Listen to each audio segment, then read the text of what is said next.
looking, trying to find the right way to walk. Stay beside me, guide me, try me. I wanna walk in your light.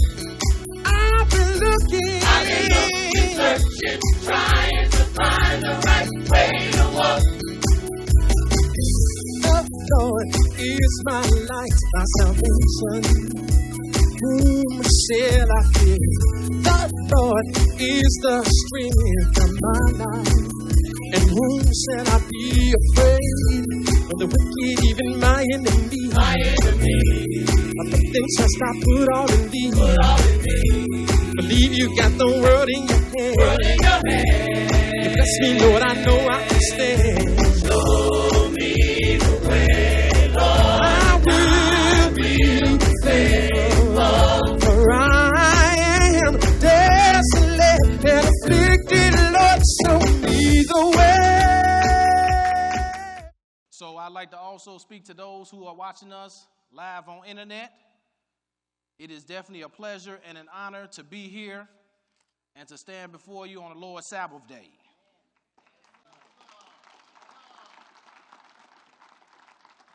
So I'm going to deal with a lesson today that is titled on the board, well, it was on the board there, Spiritually Fit. Yes, sir. Because what you have is you got a lot of people that's getting in shape physically speaking. And everybody is on their physical. We're going to deal with how it works to be spiritually fit and how to get it in order as well. So, you know, you got the people wearing their yoga pants, and you got people with the skinny jeans and the skinny suits. You got these places where they work out. You got Ultimate Fitness and Planet Fitness and Supreme Fitness and all type of fitness to get your physical self in order. But we're going to look at where do you go to get spiritually fit? And how do that work? Well, you go to a religious organization. Okay, well, all of us have come out of some religious organization or have studied some things. But if you learn one thing, at least you learn not to stick around there. And that's why you're here. So we're going to show you, if you really want to get right with the Lord, you're going to have to work out with Israel, and you're going to have to keep the Lord's Sabbath day, which is this day that we're sitting here today. Okay, so we're going to open this lesson up in 1 Timothy chapter 4. Because, like I say, this physically fit thing, it go real far. Your car got to be fit nowadays. See the little fit car they got? I guess somebody driving that around like, man, I could park this bad boy anywhere. You know, and you know everybody got that, they got that band, right? Yeah. The Fitbit. I monitor my calories and how many steps I done took on the physical level, right? But what about our spiritual? Who are you calculating your understanding, yes, your knowledge, yes, your charity, your goodness, your meekness, your tenderness? Because some of us ain't dealing with some of these things. The Lord got the real track on those things, right, but we got to keep up with where we at with some of these things also. How's your brotherly kindness, your faith, your mercy? We're going to look at some of these things, and we're going to go through this lesson. Like I say, let's start it in 1 Timothy chapter 4, verse 7. My brother, go ahead and read it. But refuse profane and old wise fables, and exercise thyself rather unto godliness. Yes, so it say you're supposed to refuse old wives. It's like some old wives just sitting at home making up fables, and they putting that out here on the streets. But he said, but what? But rather exercise thyself unto godliness. Because this is a move that you got to do on your own. And we're going to look at how that works too. Rather exercise thyself unto godliness. Because the main thing that we're trying to get to is to become God. That's why it's godliness. You trying to become God. We're going to look at that in this lesson and break that down too. But go ahead and read, my brother. For bodily exercise profited little. So bodily exercise, it'll profit you a little bit on the scale of things. But we're going to look at this godliness, because godliness, go ahead. But godliness is profitable unto all things. But godliness is profitable unto everything you deal with in our marriages, with our children, with our parents, with our supervisors and managers at work. See, godliness is profitable anywhere you go. When you go to the gym and you have to deal with the person that's at the that you come in and have to deal with, you need certain fruits to deal with them. You need patience. Because they might not treat you like you figure.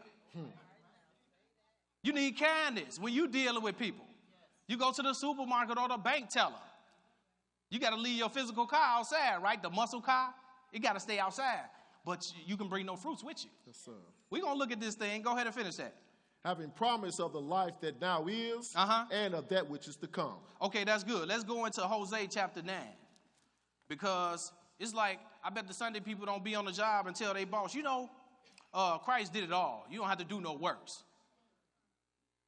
Boss mess around, give you that James Evans look. Now, I done warned you, didn't I? I'm about to do some work upside your head. You keep talking crazy up in here. That's what the boss probably be like. But they don't do that because it don't work like that. But we're gonna go further. Let's go into Hosea chapter 9. And we want to pick it up at verse 7, my brother. Hosea 9 and verse 7. Okay, my brother, go ahead and read that one. The days of visitation are come. The days of visitation is coming when the Lord going to come back and see what you dealing with, where you at, spiritually speaking. Go ahead. The days of recompense are come. The days of recompense where the Lord going to repay, man, for what he been dealing with. Go ahead. Israel shall know it. Israel going to know what's going on. Go ahead. The prophet is a fool. The prophet is a fool. Go ahead. The spiritual man is mad. And the spiritual people are crazy nowadays. You don't have to keep no law. Christ did it all. That is crazy. The Lord telling us here. Go ahead and read. For the multitude of thine iniquity, the great hatred. And for the multitude of iniquity, because sin is out here so great. The Lord the Lord say he going to deal with some people with a perfect hatred. Because the Lord cannot deal with sin. And the man is born of God, he cannot commit sin. But we're going to go further in this lesson. Let's go into Romans chapter 7 and look at something. Romans chapter 7. Because this thing is like brushing your teeth. Yes, sir. You have to do this on your own. Yes, that's right. Nobody told, hey, Brother Sidney, you need to brush your teeth this morning. Or came in the bathroom or brushed my teeth for me. I had to do this on my own. Yes, sir. Just like this walk. You have to do this thing. Because if I didn't choose to brush my teeth, some of them people came up here might let me know something that my status ain't right.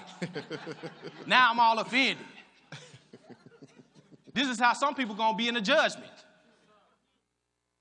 The Lord going to depart from me, you work of iniquity. Yes, then sir. they offended. That's why the Lord going to say, bind them hand and feet and sir. cast them in the fire. Because these people ain't going to go forth just like, yeah, I'm going to get in the fire and dive on in. The Lord going to have that angel bound them hand and feet and toss them in there.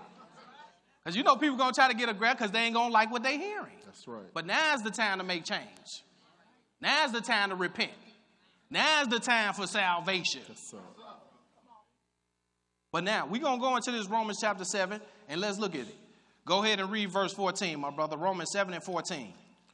For we know that the law is spiritual. But I am carnal, sold under sin. See, that's why the spiritual man is crazy out here. We know that the law is spiritual, and that's what makes a man spiritual. If you ain't dealing with the law, you're not spiritual at all. But let's go into Ezekiel chapter 22. Ezekiel chapter 22. Because some people, they in real good shape for evil. They know how they rated. They feet be swift to run the evil. What? When? I'm there. I'll be waiting on you when you get there. They ready to do some evil, but how many people in shape for good? We're going to look at it. Because these people are in good shape for evil because they don't deal with the laws of God. And not only that, you got it where, you know, Israel be up late at night on the internet and everything because you be wondering, how does brother and sister know this information? They run some stuff off on you. They all on the internet reading stuff, right? But then I was wondering how, I was talking to a sister, she knew a lot about the actors and the rappers and when they got married, how many times they been married, how much money they... I was like, how she? But I don't. But the Lord tell you that they study that thing too. Some people study evil, just like we study this righteous thing. They study that evil and to get it right. But just like Brother Bowie say, do wrong right. Some people trying to get that wrong right because they studying. But we studying this here. But now Ezekiel 22, pick it up at verse 29, my brother. Go ahead and read it. The people of the land have used oppression and exercised robbery. They exercise what? Robbery. And people steal this word from you too. You can eat anything you want to, just pray over it.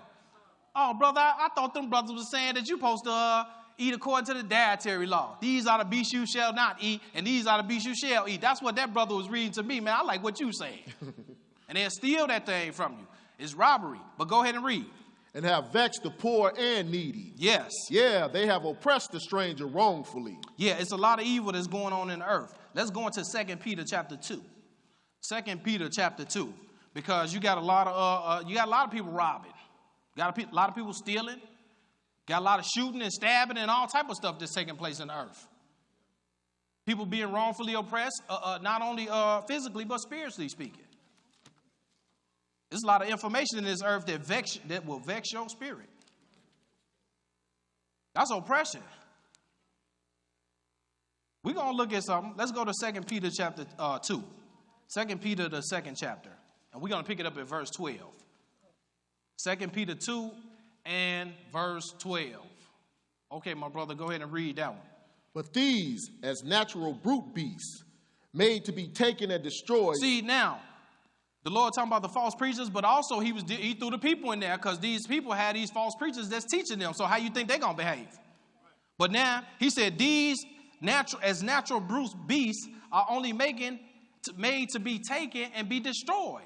And they don't read too many lines like this in them churches, do they? They're going to read about the good thing. But the Lord tell you about some people are just made to be taken and be destroyed. We got to deal with this too. It said you better behold the goodness and the severity of God. Yes, sir. Because God fall on you real severe when you ain't operating according to his word. But go ahead and read. Speak evil of the things that they understand not. They speak evil of things they don't even understand. They don't understand this Bible, but they're going to talk evil against it. Go ahead. And shall utterly perish in their own corruption. They're going to utterly perish in their own corruption, what they're dealing with. Go ahead and read. And shall receive the reward of unrighteousness. Oh, it's a couple of type of rewards here, huh? You got the reward of righteousness, but you got that reward of unrighteousness too. So nevertheless, it will be a reward. Yes, sir. But who signed up for the unrighteous reward? Nah, ain't nobody like, man, I don't want no unrighteous thing. I want that good thing. So that means you got to do what's good and right. That's right. But go ahead and read. As they that counted pleasure to riot in the daytime. They counted pleasure to riot and to have fun when you're supposed to be working. See, in the nighttime, we sleep, most of us. In the daytime, you're supposed to be putting in this work.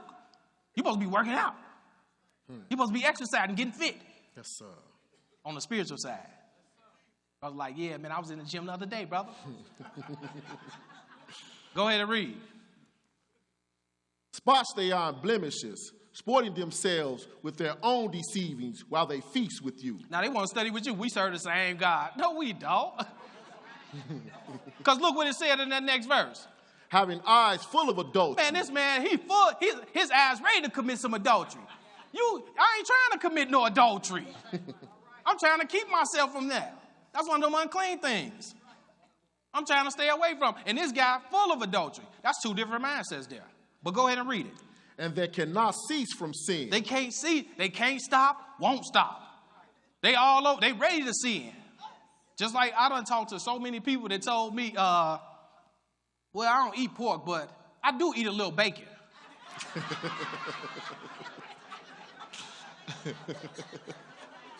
I don't know how many people man, I started to create a lesson called the little bacon. Because that little bacon going to get some people an extended heart attack. Yes, sir. In the lake of fire. Because you ain't going to only be physically tormented with that body. It's going to be tormenting their mind just messed up. Yes, sir. But go ahead and read it, brother. Beguiling unstable souls. See, that's the only people they really could trip up, to be honest. It's people that's unstable. Go ahead and read. And heart they have exercised with covetous practices. All right, so he said they beguile these people that's unstable, right? You can read people some clear scripture. Well, I don't know who the people of the Lord is. You go read in the Bible, it's Israel. The people snared away in holes, hid in prison houses. They came by slave ships. You read all this stuff. Well, I don't really agree with that. Unstable. They all over the place. You read it to them, they can be easily tripped up and deceived. And that's who them preachers look for. Somebody that's unstable. They don't really know what's going on. That's right. He said his disciples shall know the truth. You gonna know what's going on here. Go ahead and read. Cursed children. Go ahead. That's the end of that verse. That's the end of that? All right, good. It sounds so good. I wanted you to continue, brother. Let's go to 2 Timothy chapter 2. But see, they getting it in. They working, and they practicing and exercising evil. What should we be working, practicing, and exercising in? That which is good. We got to be working, practicing, and exercising that which is good. So we're going to look at this. 2 Timothy chapter 2. 2 Timothy, the second chapter. And we're going to pick it up at verse 21. 2 Timothy 2 and 21. Okay, my brother, go ahead and read that. If a man therefore purge himself from these, he shall be a vessel unto honor. Now, the Lord tell you, let everyone in name with the name of Christ depart from iniquity or sin. Okay? So now he's saying here, if a man therefore purge himself of these things, sinful things, then he shall be a vessel unto honor. Go ahead. Sanctified. Sanctified. The Lord can set you apart now, use you. Go ahead. And meet for the master's use. And meet for the master's use and what? And prepare for every good work. You prepare for every good work out here. Yes, sir. But you got to purge yourself from some of them covetous practices that we all may have had. Adultery, lying, bearing false witness. Like I said, that godliness works in all things. The employers, they don't want nobody on the job tale-bearing, stealing, lying, committing adultery, even committing adultery. You get a jealous husband or wife, they come up to the job, want to hurt the other person. Yep. Then you can hurt other people on the job or just start causing commotion. The employer don't want that. I don't need that in my life. So they actually looking for people who deal with the fruits of God. Yes, sir. But now let's go into Ecclesiastes, my brother. See, in other Bibles, they changed that word meet to say fit, which meet means good, fit. If you're in good shape, you know, just like the Lord talked about the woman, a good helpmeet. You know, so you have people that figure the woman is weak, right? And then the scriptures tell us that. So in some level of conversation, I got a lesson dealing with that counter. But what you look at is when that sister out there working and helping contribute money to the whole household, we don't say she weak. When you go out there and buy all them groceries that the Lord done bless you with, this sister help you bring them in, she ain't weak. That's right. And some of them preachers, they definitely don't think some of these sisters weak when them sisters rise up with that word on them. Yes, sir. I got a cousin that he was out there, young brother, called himself a preacher. Sister caught him out there. Sister still go here. She caught him out there and had him sitting on the curb like the police. She telling this brother, man, you Israel, you should keep the dietary laws, you a priest, and all this. So the real funny part about it is she called me while the brother sitting there. So he get on the phone, yeah, what's up, cuz? I said, oh, she got you stretched out, huh? I said, I told you to get with me. This thing's serious business. Yes, sir. But when you get caught out there, the sister don't look weak. So that's in some level of conversation. You understand? Yes, sir. But let's go further in this lesson. Ecclesiastes chapter 1. And we want to put it up, straight up on lockdown. Ecclesiastes chapter 1. And we're going to pick it up at verse 12. Ecclesiastes 1 and 12. That's why and we read how he said a man must purge himself, right? Like I was talking about, you got to exercise thyself. This is something you got to do. Your mother can't do it for you. Your grandmother can't exercise this for you. You have to do this thing here. And it's just like what I was talking about brushing your teeth. You have to do that on your own. See, there's some things that we got to do. But now, go ahead and pick it up at verse 12. Ecclesiastes 1 and 12. Go ahead. I, the preacher, was king over Israel in Jerusalem. Verse 13. And I gave my heart to seek and to search out by wisdom concerning all things that are done under heaven. Now, this Solomon said to be the wisest man that ever lived, right? But now, he was the preacher and he was king over Israel in Jerusalem. And he said he gave his heart to seek this wisdom and to find out the things that's done under heaven. That's what we all supposed to be dealing with. To seek in wisdom and find out what's going on this earth. Because that's under heaven or earth. But anyway, go ahead and finish that. This sore travail hath God given to the sons of man. This sore travail have God given to the sons of man for what? To be exercised therewith. This is what the Lord wants you working with. You got to figure out what's going on in this earth. This is it's a sore travail. This hard work. This ain't no easy thing. See, lazy is easy. Yes, sir. You know, I can sit on the couch and, you know, grab a few Twinkies and a half a slab of cake and a couple of donuts, them big fritter ones, tub of ice cream, and I can just lay there, right? And that's just a small snack before lunch. And I could be there, and I don't have to do nothing, just physically speaking, right? That's right. But on the spiritual level, it's just like I read this sister, Isaiah 55. And the scripture tell you, let the man's soul delight itself in fatness, right? I ain't going to tell y'all what the sister started having for lunch. But I told the sister, everything ain't little in the scripture, sister. Because I want to point out an important point in this lesson, because no matter what our physical size is, whether we skinny, whether we are muscular, or what they call big bones, huscular, whatever you want to say, this brother husky.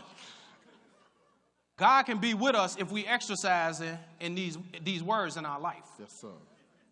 And if we're not exercising in what's written, we will not see the kingdom of God. See, that's just the reality of it. So now, let's go further in this lesson, my brother. You finished that, right? Yes, sir. Go to Philippians chapter 2. Philippians, the 2nd chapter. And it's just like a sumo wrestler. He in good shape for what he got to do. I ain't in no shape to grab no 600-pound man by the underwear and drive him off some mat. I ain't in no shape for that. See, it's all in what you're supposed to be doing. Okay? So now, Philippians 2:12. I want to read this. A lot of you know about this scripture, but I still want to read it just because it ties into what we're dealing with. 2:12. Philippians 2:12. Yes, go ahead. Wherefore, my beloved, as ye have always obeyed, not as in my presence only, but now much more in my absence, work out your own salvation with fear and trembling. Work it out. You working on this salvation plan. You got to work out. It show you right there. Work this thing out. You in a workout plan, but it's a spiritual workout for salvation. Yes, sir. Because the Lord going to be looking. We're going to run through this. Let's go further. Let's go into Luke chapter 23. Luke chapter 23. Because we got to exercise our mind in these words. And you got to stay on them. Because you've been unsnapped. And that's why you see some people, and they'll be airing your story on that show. Snapped. Or you'll be on the news with one of them mug shots looking crazy. If you don't stay on these words, you got to stay on these words. Yes, sir. It's important. I know. I done felt it. Man, I'm tripping. You be ready to kill somebody for hanging up the phone. Man, no, they didn't just hang up on me. I'm going to kill them. Now they hung up the phone. See, you gotta watch it. This thing is sensitive. But let's go into Luke 9 and pick it up at verse 23, my brother. Luke 9 and 23. All right? Luke 9 and 23. Read that. And he said to them all, if any man will come after me, let him deny himself and take up his cross daily and follow me. If any man gonna follow the Lord, he said he got to take up the cross daily and follow me. Yes, sir. See, Jesus held that cross. That was a one-time cross. But Jesus dealt with a daily cross as we have to deal with. It's daily to keep yourself from evil. Yes, sir. It's daily to endure persecutions that people come at you with. Man, you could be on a job eating a turkey sandwich. One of your coworkers, oh, that's turkey? Oh, okay. No, this the swine flesh I told you not to eat. Right. But that's what they really want you to say. Oh, I thought you said we could. See, they figure they got you. If you go astray, they own you, ain't it? That's right. So you got to stay on top of this thing. And it's also this cross. It means you got to have the strength to make changes in our lifestyle according to what's written in this book. That's right, brother. Whatever your lifestyle might be. I might like man. Then the brother tell me, man, you need to get a wife and lay with woman.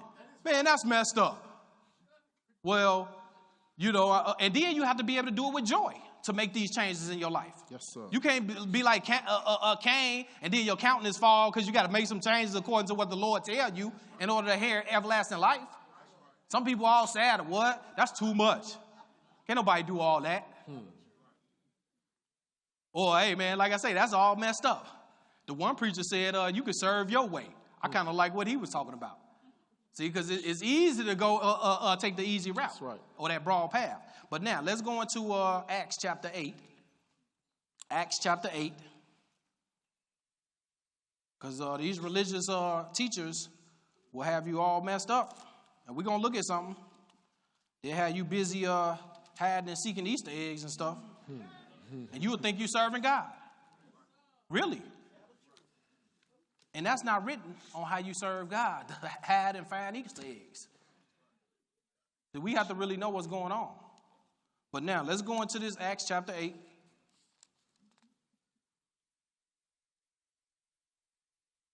And I'm not really making a whole lot of fun of them people because we want them to be delivered also. Yes, sir. Plus, the Lord ain't got no pleasure when you are just trying to mock somebody for no reason. So I'm not just making fun. I'm just stating the reality on how they do deception and have us doing things that's contrary to what's written. But let's go into Acts chapter 8 and verse 11. Acts 8 and 11. Okay, my brother, this is Simon. He messed the people up for a long time. Like I said, religious leaders can mess you up. But go ahead and read. And to him they had regard, because that of long time he had bewitched them with sorcery. So a long time he was messing people up with sorceries, and like people messed up with horoscope readings. I'm gonna go find what my horoscope say for this month to see how my life about to go. No, your life is about to go according to the blessing or the curse. That's right. What's written in that book? That's how your life gonna deal with. See, we don't understand that. I gotta go find a newspaper clipping. Show me what it is. But now, skip down to verse 21. But this man, he dealt with sorceries and stuff like that. But skip down to verse 21 and read it. Thou hast neither part nor lot in this matter. Peter said, man, you ain't got no part or no lot in dealing with this here. What we working on. Go ahead.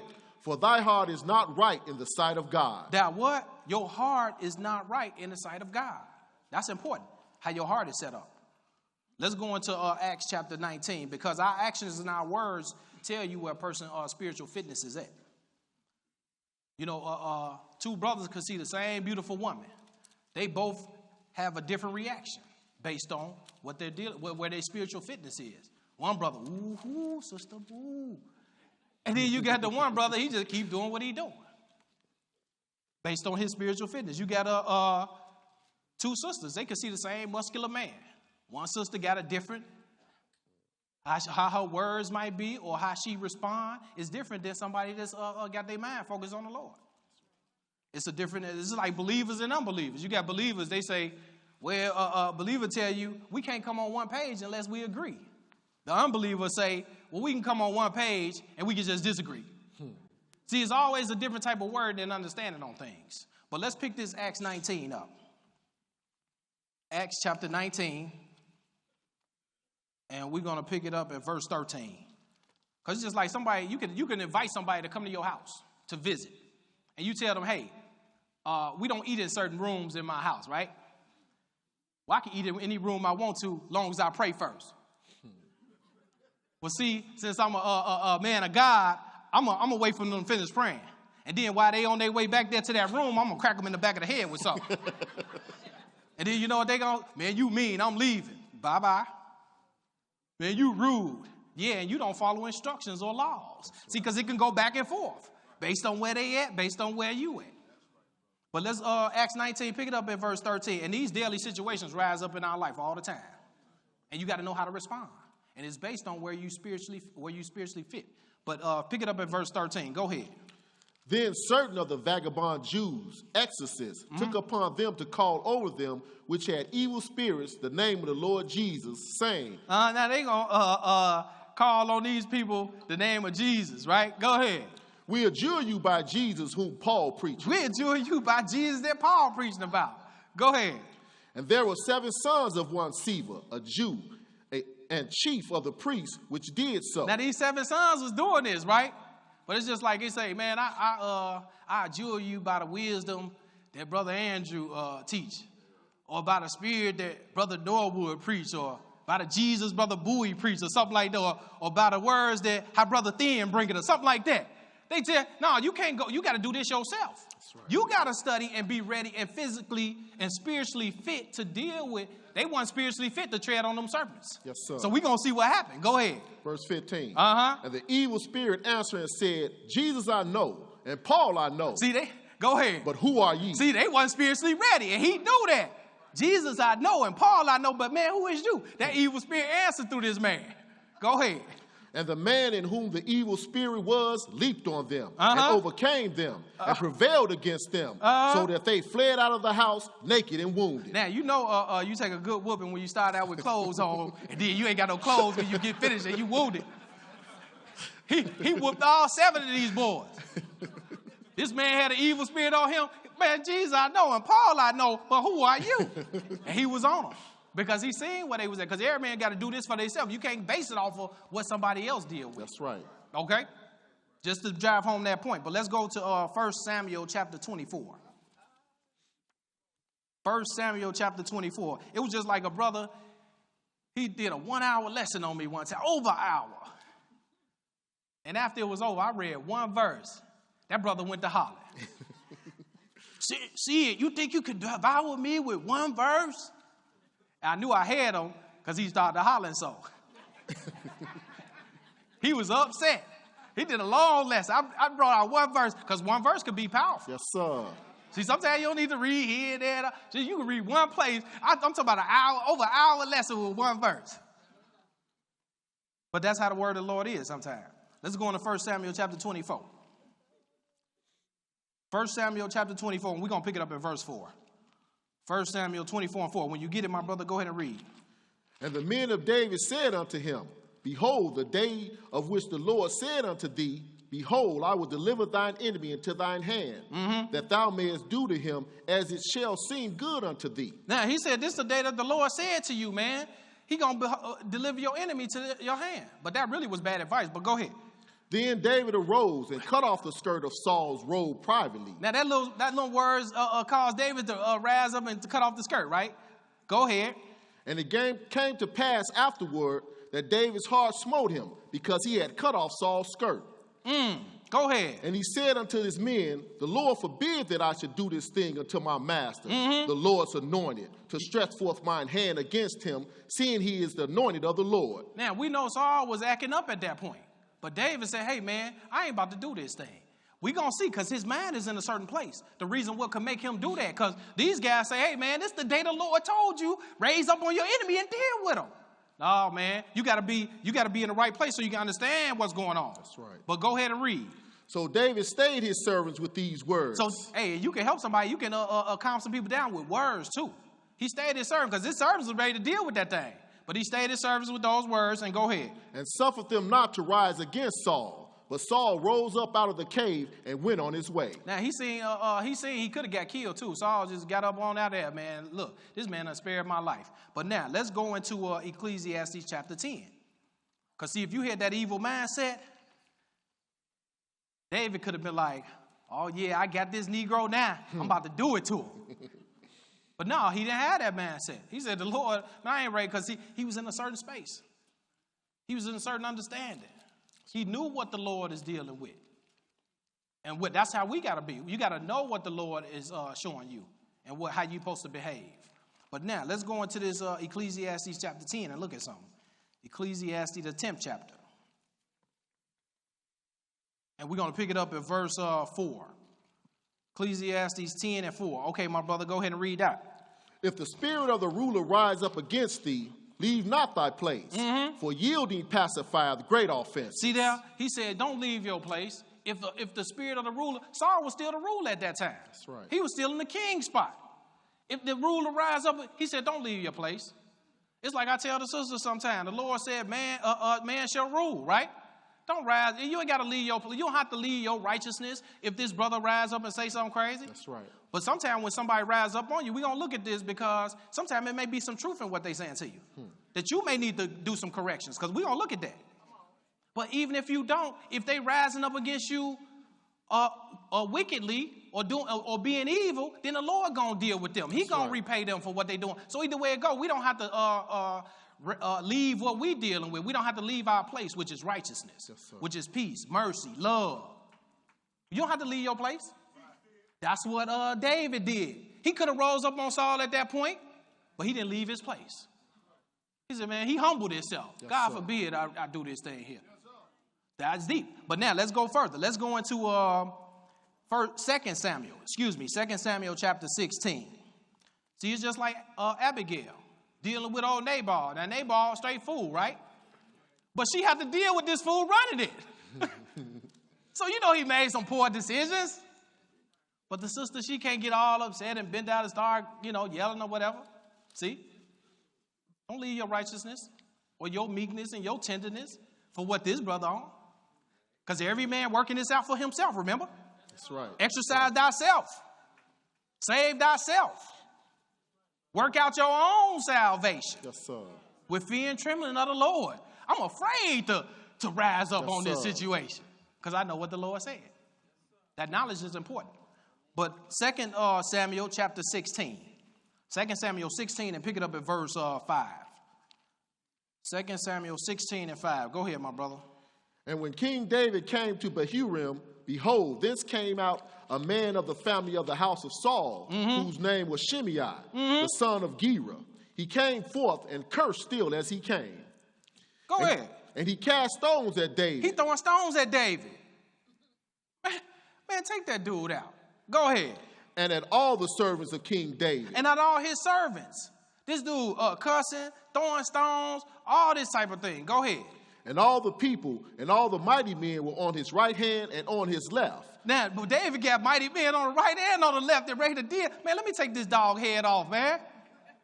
You see how he talking? So, Israel got some guys that's just ready to do something like that. I'm ready to take this guy out. Just let me know what you want to do. Go ahead and read. Verse 7. And thus said Shimei when he cursed, come out, thou bloody man, thou man of Belial. He calling David a devil. He all on top of David. Skip down to verse 11. We ain't going to read all of it. Skip down to verse 11 and read. And David said to Abishai and to all his servants, what? Behold, my son which came forth of my bowels seek my life. Man, my son that came out. So you got to understand the daily crosses that we have to deal with, the daily situations that we in, and how to respond. And it's based on where your mind at. But he say, hey, man, my own son looking to deal with me. Go ahead and read. How much more now may this Benjamite do it? Let him alone and let him curse. He didn't call him a devil. He said, how much more this Benjamite do this to me? He didn't say, that old devil messing with me, man, leave. He didn't even say that. This thing is deep. Go ahead and read. For the Lord hath bidden him. What?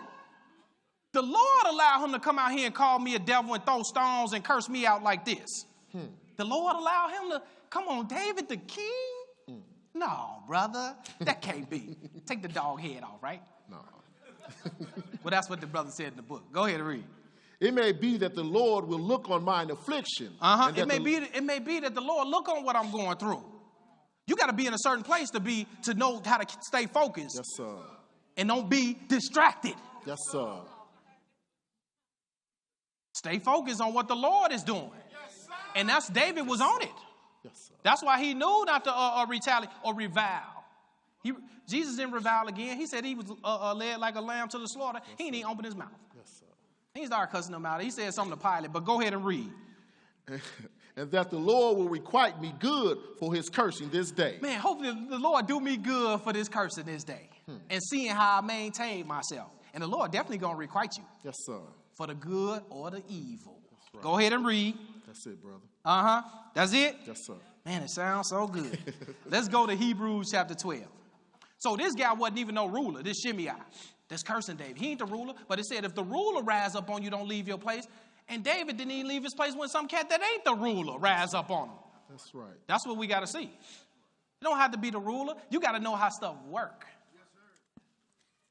But we're going to go into Hebrews 12 and pick it up in verse 11. Hebrews chapter 12 and verse 11.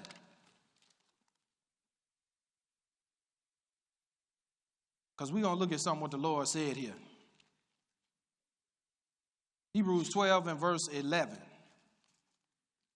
Okay, my brother, go ahead and read that. Now, no chastising for the present seemeth to be joyous, but grievous. Now, always remember, when the Lord got you going through and somebody cursing you out for you doing good, or they throwing something at you, whatever the case is, know that no chastisement for the present, it ain't joyous. It ain't no happy feeling. You ain't going to be like all exceeding joy. But then again, you seen what apostles got beat. Yes, and they was rejoicing. Man, we took this good whooping for the name of Jesus. Yes, sir. They go away rejoicing. See, so you got to understand that too. Because sometimes you can rejoice in afflictions.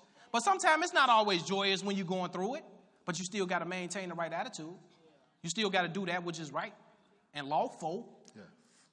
He that strive for the mastery must strive lawfully. Yes, sir. You can't get unlawful and start doing what the wicked going to do. Because it'll be the same judgment. That's right. Go ahead and read. Nevertheless, after you go through this chastisement, it yielded the peaceable fruit of righteousness unto them. You can be good, man. After you get chastised, you like, man. And it's a blessing when you go through it. Yes, sir. Because you can see the fruit. That's why I said, who tracking their spiritual fitness? Yes, sir. You got the Fitbit. It tell you how many steps you took. How many spiritual miles did you gain today? Yes, sir. How many of these daily situations that run up on us that you was ready to deal with righteously? Yes, sir. That's important. Go ahead and read. Which are exercised thereby. See, the people that let it work with them. This is an exercise. Exercise all through the Bible. Yes, sir. We got to work this thing out. It's a spiritual workout. But now, let's go further in Psalms 35, because we're going to look at David a little bit more here. Because David a good example, because he was a man after God's own heart. So he a good example. So that's why he failed in this lesson a few times. Hey, I didn't plan it like this. It just worked out this way. But Psalms 35, and we're going to pick it up at verse 11. Psalms 35 and verse 11.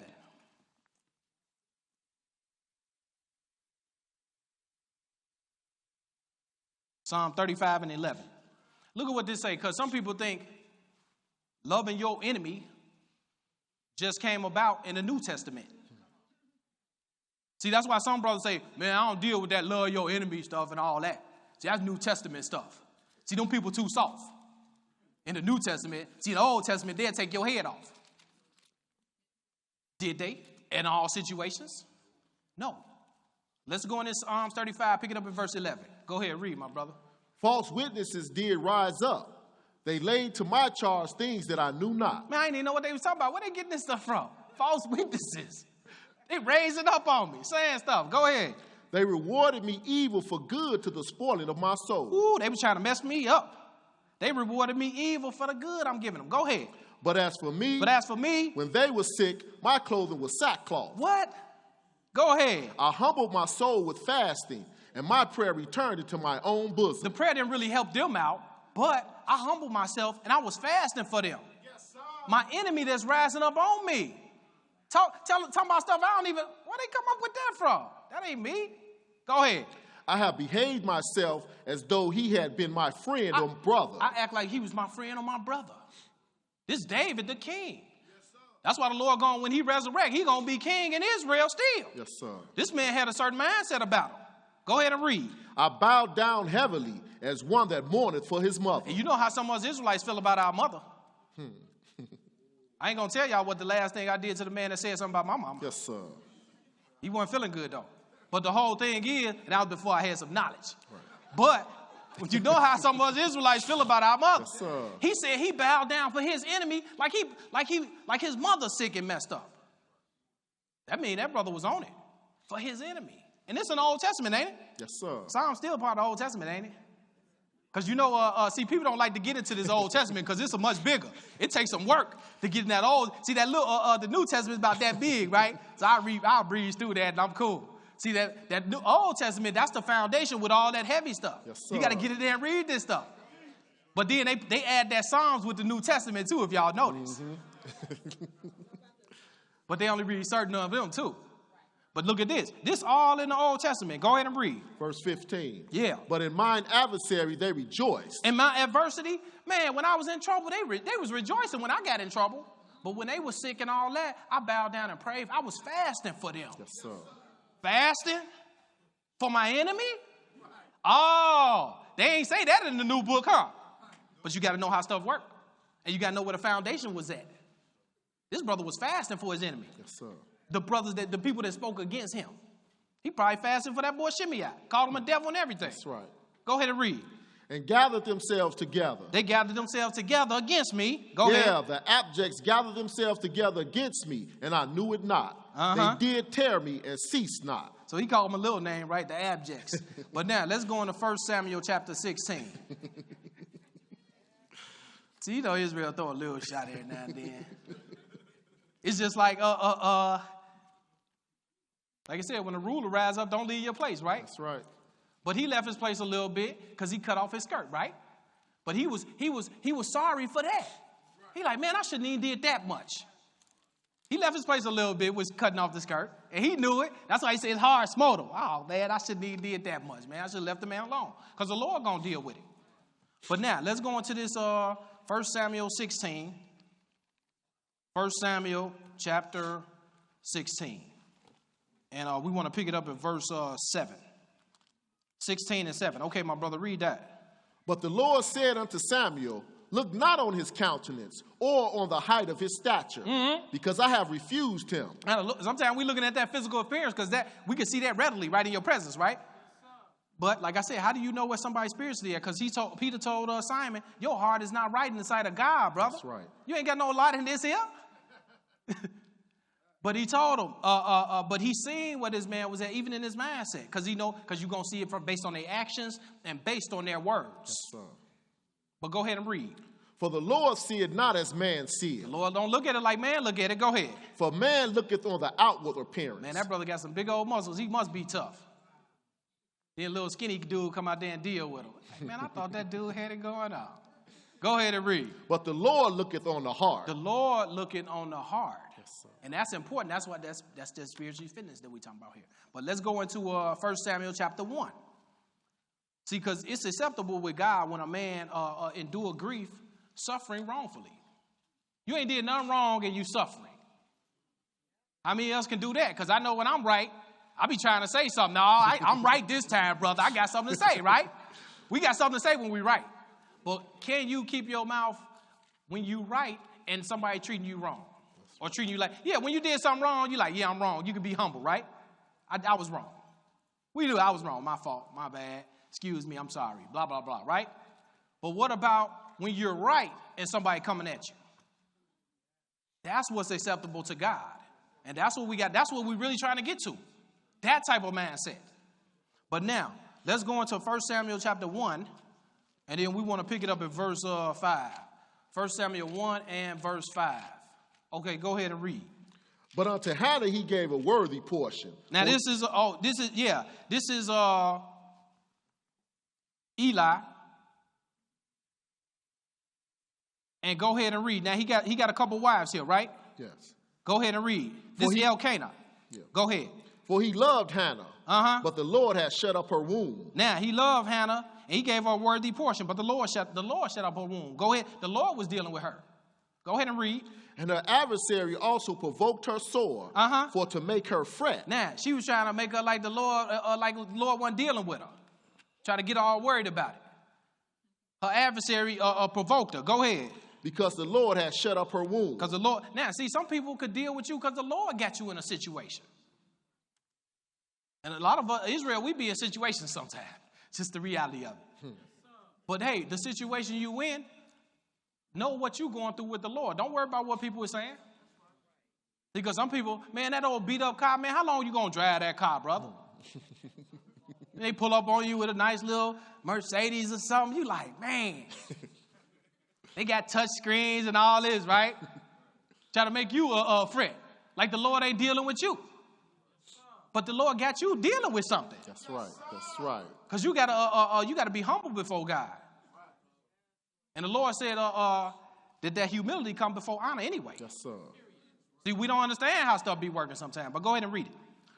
And as he did so year by year. And as she did this year by year, she provoked her. Because the Lord shut up her womb. Go ahead and read. When she went up to the house of the Lord, so she provoked her. Therefore she wept and did not eat. See, that's how you know this is Israel for real. Because stuff don't happen in the Sunday churches like this. You get messed with this brother mess with you every Sabbath day. Or say something to you. It's just like Solomon. Sister Maida, husband at Paris.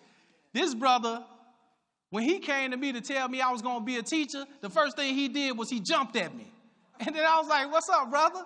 He was like, then he sucked his teeth. He was like, and then he looked me up and down. Y'all know Solomon. And then he said, man, you're going to be a teacher in 2 years. And then I said, man, you got a problem with what I'm saying? So only in Israel, certain stuff happen like that. You know, if I was in one of them good Sunday churches, they'd be like, brother, you have been anointed of the Lord, all salt. Let me pour the oil on you. But this brother told me like that. It's all different in Israel. It happened different. I'm just telling you. And y'all done seen stuff with Israel. You seen some stuff with Israel and had some experiences. You're like, man, some people come, man, what kind of church is this? The same like this sister had to go through every year. This sister provoked her. That's right. But we're going to see where she was at. Skip down to verse 10, my brother. Skip down to verse 10. Go ahead. And she was in bitterness of soul and prayed unto the Lord and wept sore. Now, her soul was bitter, but she knew one thing. She knew to call on the Lord. Yes, sir. That's important to keep your focus right. To maintain, to see what you got to do in these situations. Because this cross come up on us daily. That's right, bro. You got to take up this cross daily. Yes, sir. And that boy be heavy. And you can't have nobody else, hey, carry my cross for a little bit, a couple blocks at least, brother. No, you got to bear this on your own. That's right. You know you want somebody to carry that cross, man? Man, just take it across the street for me, brother. Nah, brother, that's your cross. That's your wife. That's your husband. And see, this thing fall on everybody, right? That's right. Like, you be sitting next to your wife, Brother Bowie say something, you hunch her. She look at you. See, this thing go both ways. This thing fall on everybody. That's right. But now, let's go further in 1 Samuel chapter 2. Go right into chapter 2 and pick it up at verse 1. 2 and 1. Go ahead. And Hannah prayed and said, my heart rejoiceth in the Lord. My heart rejoiceth in the Lord. Go ahead. Mine horn is exalted in the Lord. In the Lord, that's how I'm raised up. Go ahead. My mouth is enlarged over mine enemies, because I rejoice in thy salvation. And sometimes that's why the enemy want to rise up on you, because you start boasting of the Lord. The enemy like, man, who they think they are talking like that? Because the Lord open your mouth and you start rejoicing and boasting of the Lord and stuff. Yes, sir. But it's not for us to leave our place. Don't leave your righteousness, because the adversary going to get bent out of shape.